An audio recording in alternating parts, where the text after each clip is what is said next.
एक समय की बात है, एक छोटे से कस्बे में एक गरीब भिखारी रहता था जिसका नाम मोहन था। मोहन के परिवार में मोहन की माँ और मोहन का 3 साल का बेटा रहता था।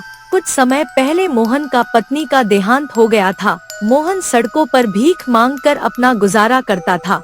वह लोगों से खाना और पैसे मांगता, लेकिन ज्यादातर लोग उसे देखकर नजरअंदाज कर देते थे।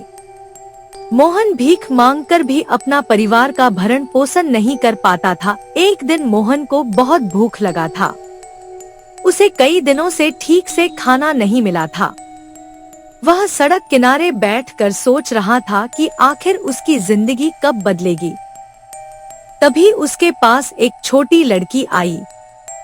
लड़की ने मोहन से पूछा, चाचा, आप इतने उदास क्यों हैं? मोहन ने गहरी सांस लेते हुए कहा, बेटी, मैं बहुत भूखा हूँ। कई दिनों से ठीक से खाना नहीं खाया।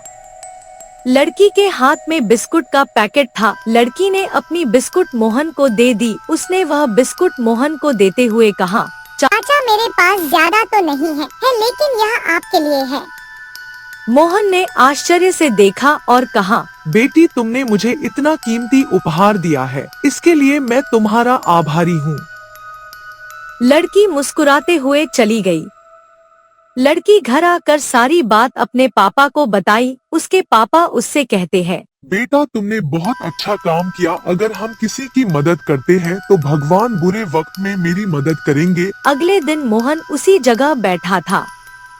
इस बार वह उदास नहीं था, बल्कि उसके दिल में एक उम्मीद जागी थी।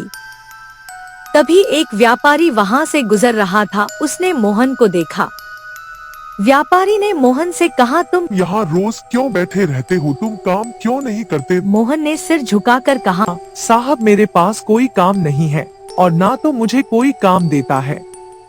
व्यापारी ने सोचा और फिर मोहन से कहा, अगर तुम सच में मेहनत करना चाहते हो तो कल से मेरे साथ काम पर आना। मैं तुम्हें काम दूंगा। मोहन की आंखों में खुशी के आंसू आ गए। उसने व्यापारी से कहा, ठीक है साहब, मैं कल आ जाऊंगा। और अगले दिन से उसने काम करना शुरू कर दिया। धीरे धीरे उसकी जिंदगी बदलने लगी। मोहन ने मेहनत से काम किया और अब उसे भीख मांगने की जरूरत नहीं थी। मोहन का परिवार अब खुश था। उसने सीखा कि कभी भी हार नहीं माननी चाहिए। जिस दिन से व्यापारी ने मोहन पर दया दिखाई, उसी दिन उसकी किस्मत भी बदल गई। इस कहानी से हमें यह सीखने को मिलता है कि जीवन में मुश्किलें आती हैं, लेकिन अगर हम उम्मीद और मेहनत बनाए रखें तो हमारा समय जरूर बदलेगा।